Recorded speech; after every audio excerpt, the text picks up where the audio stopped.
Hello mga ka-OFW natin dyan at mga friends natin sa iba't ibang sulok ng mundo. Sana ay nasa mabuti kayong kalagayan. Kamusta kayo guys? Welcome sa munting bahay ko.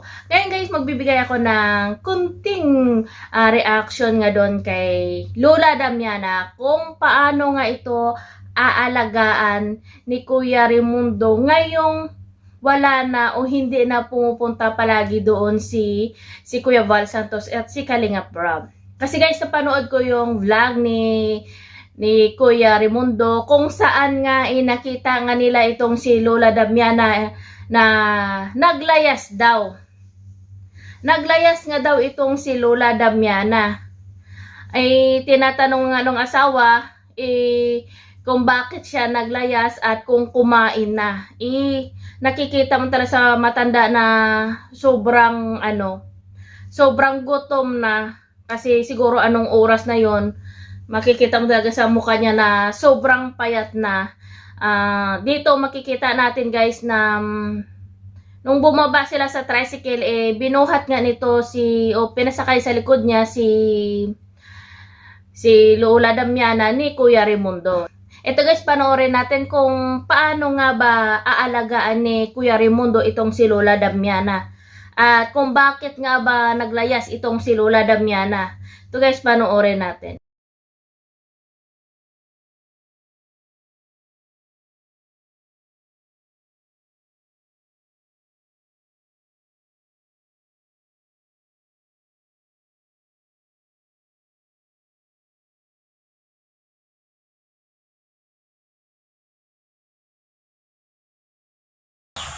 May taglayas ka naman.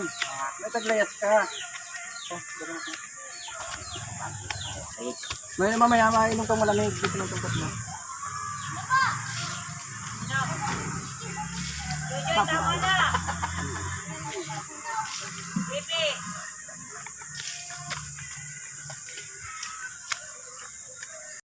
Ayan guys, nakikita natin ngayon na binuhat nga nitong pinasakay nga ni Kuya Raimundo si Lola Damiana sa likod niya. Buti hindi naman pumalag itong si Lola Damiana.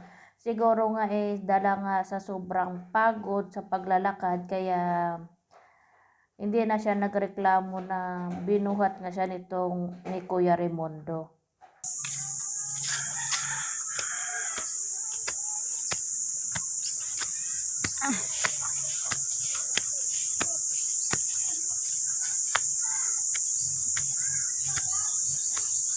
Yan po si nanay naglayas. Kita namin sa daan. Sa tabing kalsada. O yan guys, narinig nyo na sinabi ng asawa ni Kuya Raimundo na naglayas na naman daw itong si Lola Damiana at nakita daw nila sa daan na naglalakad. Kaya pinasakay na lang nila sa tricycle. O kitang-kita naman natin guys na wala ngang katao-tao dito sa bahay ni Lola Damiana. Sana naman bago sila umalis iwan nila ng isang tao na magbabantay o may kasama itong si Lola Damiana. Kita yun na naman kahit isang bata walang katao-tao sa bahay niya. Kaya naglayas niya itong si Lola Damiana.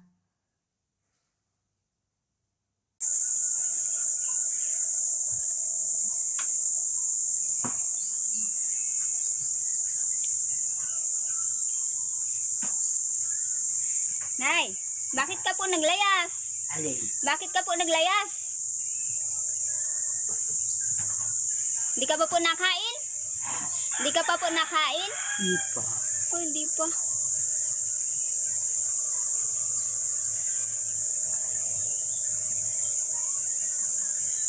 O yun naga guys, nakita natin, di ba? Nakita natin kung bakit nga kung nakita natin kung paano nga itong si Kuya Raimundo mag-alaga kay Lola Damiana. Yung doon nga nakita natin sa tricycle, nakasama yung asawa niya at nung bumaba sila sa tricycle pinasakay nga sa likod ni Kuya Raimundo itong si Lola Damiana mula sa baba hanggang sa bahay niya. At ayon doon sa asawa niya nasabi niya na naglayas daw itong si Lola Damiana at nakita nila sa daan. At makikita natin guys doon sa bahay ni Lola Damiana nung dumating sila walang katao-tao.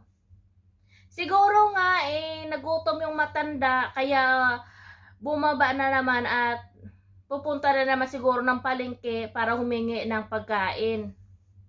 Kasi nga tinanong siya nung asawa ni Kuya Raimundo kung kumain na daw siya pero hindi pa daw.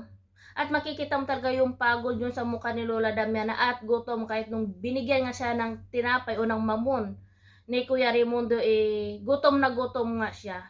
At doon makikita na natin na inaalagaan nga, iwan ko kung totoo nga talagang inaalagaan ni Kuya Raimundo itong si Lola Damiana. Nakikita natin na sinusuklayan niya itong ni Kuya Raimundo itong si Lola Damiana. Tapos ang sweet nila tingnan. Sana nga yung pag-aalaga ni Kuya Raimundo hindi lang sa harap ng kamera. Sana kahit walang kamera ganunin o ganun siya mag-alaga kay Lola Damiana. Wag na lang yung sa pag nasa kamera gaganunin niya itong si Lola Damiana. Kasi nga bakit iniwan nila si Lola Damiana na mag-isa na naman sa bahay? Ayan tuloy siguro sa sobrang gutom, umalis na naman yung matanda, lumayas na naman, buti nga nakita nila pag-uwi nila. Kasi siguro anong oras na nagutom na yung matanda. At ito nagagalit nga itong si Lola Damiana kasi nga asan na yung cellphone niya. Sagot naman ni Raimundo, itinago iya daw. Ito to nga bang may cellphone ito si Lola Damiana? Sana nga lang wag natin itong si Lola Damiana. Pakita mo talaga parang malungkot na itong si Lola Damiana at parang ano siya, nang tumanda lalo si Lola Damiana. Makikita man natin na ano siya, tumatawa siya pero hindi yung katulad ng dati na andun talaga si Kuya Bal pag pumupunta. Ngayon madalang na parang wala ng tao dito sa bahay ni Lola Damiana, kahit bata nga wala na dito. At kita naman natin guys na nung si Kuya Raimundo nga doon nga sa loob ng kusina nagluluto siguro yun siya. Syempre anong oras na hindi pa kumakain yung matanda kaya yun nagutom kasi makita mo na pagkain niya ng tinapay. Masasabi natin guys na magkaiba talaga yung andon yun si Kuya Bal Santos at si Kalinga Brab pag pumupunta, maraming pagkain si Lola Damiana. Samantala ngayon sa isang vlog nga ni Kuya Raimundo, sana nga dapat gatas yung painom kay Lola Damiana. Bakit kape yung binili niya kay Lola Damiana? Matanda na yun, bawal yun yung kape sa matanda. Kahit sana yung Bear Brand na lang na gatas, di ba? Kahit yun lang man sana yun ang mapainom kay Lola Damiana. Kasi matanda na nga kasi pangit talaga yung kape sa matanda, guys. Makita mo talaga ba, parang wala nang sigla yung bahay ni Lola Damiana ngayon.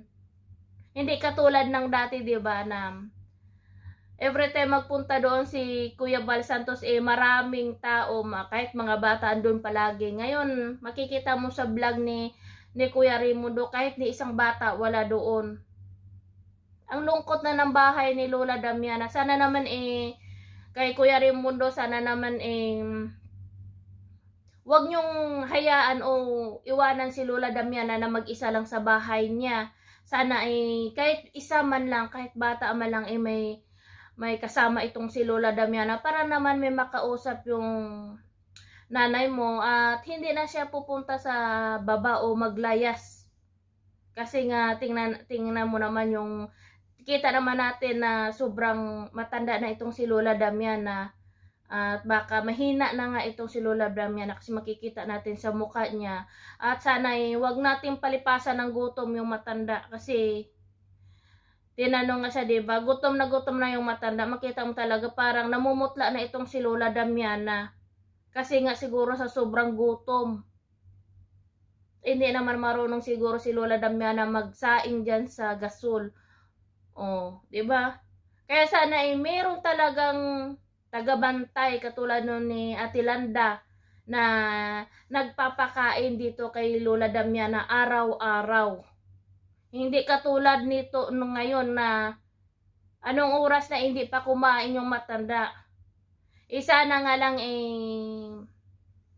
maisip ni Kuya Raimundo na wag talaga iwanan itong si Lola Damiana kasi nga nakakaawa. Kaya guys, ngayon nakikita na natin kung paano nga alagaan ni Kuya Raimundo itong si Lola Damiana. Ngayong hindi na pumupunta doon si Kuya Val Santos at si Kalinga Brab. Yung ano ko lang sana yun nga, wag lang sa harap ng camera ipakita mo kung gaano ka kasweet, kung gaano ka mag-alaga ng maganda ito kay Lola Damiana. Sana kahit walang camera, alagaan mo si Lola Damiana. Bihisan mo, ayun, pakainin mo ng maayos. Wag mong pabayaan itong si Lola Damiana kasi matanda na siya. Yun lang guys, sana tuloy-tuloy lang, magiging malakas pa rin si Lola Damiana. Kasi andyan naman si Kuya Raimundo. Sana alagaan niya ng mabuti yung nanay niya. Pakainin niya ng maayos.